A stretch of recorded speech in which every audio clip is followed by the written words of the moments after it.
আসন্ন ঈদ উল আজহাকে কেন্দ্র করে গরু চোরাচালান ও চামড়া পাচার প্রতিরোধে সরাইল রিজিয়নের আওতাধীন শ্রীমঙ্গল সেক্টরের অধীনস্থ হবিগঞ্জ ব্যাটালিয়ন ৫৫ বিজিবি কর্তৃক সীমান্ত এলাকায় সর্বোচ্চ সতর্কতা ব্যবস্থা গ্রহণ করা হয়েছে। আপনারা ইতিমধ্যে অবগত আছেন, এবছর দেশের অভ্যন্তরীণ কোরবানি পশুর চাহিদা রয়েছে প্রায় ১ কোটি এবং সরকারি তথ্য অনুযায়ী দেশের খামারগুলোতে প্রায় ২ কোটি গবাদি পশু মজুদ রয়েছে।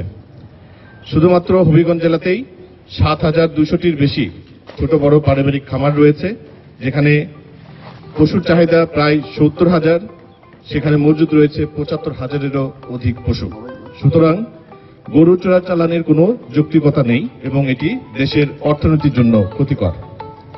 দেশীয় খামারিদের স্বার্থ রক্ষা ও বাজার স্থিতিশীল রাখার লক্ষ্যে ৫৫ বিজিবি কর্তৃক সীমান্তে সর্বোচ্চ নজরদারি, গোপন তথ্য সংগ্রহ, তথ্য প্রযুক্তি, ক্যামেরা ও ড্রোন ব্যবহারের মাধ্যমে সীমান্ত এলাকায় টহল কার্যক্রম জোরদার করা হয়েছে। একইভাবে ঈদের পর কোরবানির চামড়া যাতে সীমান্ত দিয়ে পাচার না হয় সেজন্য ৫৫ বিজিবি সর্বোচ্চ সতর্ক ব্যবস্থা গ্রহণ করেছে। সম্প্রতি সীমান্ত দিয়ে অবৈধ অনুপ্রবেশ ও পুশিং প্রতিরোধে ৫৫ বিজিবি কর্তৃক সীমান্তবর্তী এলাকাগুলোতে সচেতনতা বৃদ্ধির পাশাপাশি টহল তৎপরতা জোরদার এবং নিয়মিত পতাকা বৈঠকের মাধ্যমে বিএসএফ এর কাছে মৌখিক ও লিখিতভাবে তীব্র প্রতিবাদ জানানো হয়েছে। প্রিয় সাংবাদিক ভাইরা, গত ১ জানুয়ারি ২০২৫ থেকে অদ্যাবধি এই ব্যাটালিয়ন কর্তৃক প্রায় ১৭,৪০,০০,০০০ টাকা মূল্যের ভারতীয় বিভিন্ন প্রকার পণ্য, মাদকদ্রব্য এবং যানবাহন জব্দ করা হয়েছে।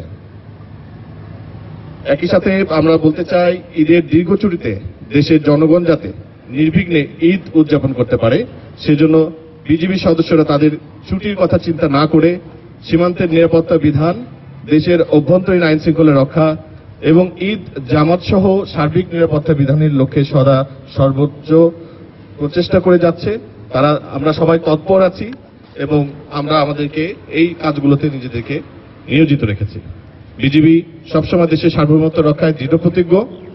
পবিত্র ঈদ উল আজহা উপলক্ষে সীমান্তে সর্বোচ্চ নিরাপত্তা ব্যবস্থা জোরদার করে বিজিবি সদস্যরা তাদের দায়িত্ব পালন করে যাচ্ছে এবং যাবে। আসলে আমাদের সীমান্ত এলাকা তো অত্যন্ত বিস্তৃত একটা এলাকা। বিশেষ করে আমি যদি হবিগঞ্জের কথাই বলি, এখানে আমাদের সীমান্ত ১০৩ কিলোমিটার। আমাদের বিওপি আছে ১৬টি। তো দেখা যায় একটা বিওপি দিয়ে মোটামুটি ৫ কিলোমিটার এলাকা কভার করতে হয়। এটা অত্যন্ত কষ্টসাধ্য বিষয়, তারপর আমরা চেষ্টা করে যাচ্ছি। আর আপনারা জানেন যে বিজিবি কিন্তু দৃঢ় পদক্ষেপ নিয়েছে যাতে করে কোনোভাবেই চোরাচালান, গরু পাচার, চামড়া পাচার এরকম কোনো ঘটনা না ঘটে, যার ফলে কিন্তু এই জিনিসগুলো মোটামুটি শূন্যের কাছাকাছি চলে এসছে এবং অদূর ভবিষ্যতে আমাদের স্ট্যান্ড এমন থাকবে যাতে করে এটা জিরোতে নেমে আসে। ধন্যবাদ।